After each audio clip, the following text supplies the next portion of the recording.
This is the Woodford 30312 operating rod. This rod does work for the model 20, 25, and 30 Woodford faucets. It just depends on the length you're needing for the operating rod. So we'll go ahead and start, and we'll take a couple measurements of the complete rod. So from end to end, this one measures right at 12.5 inches.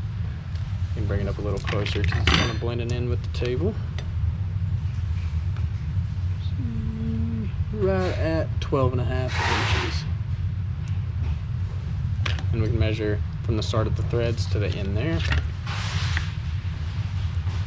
And that measures right at about 1/4 inch. There. We can measure the other end as well. Should measure the same. Yeah, right above 1/4 inch. Yeah, once again, this is the Woodford 30312 operating rod.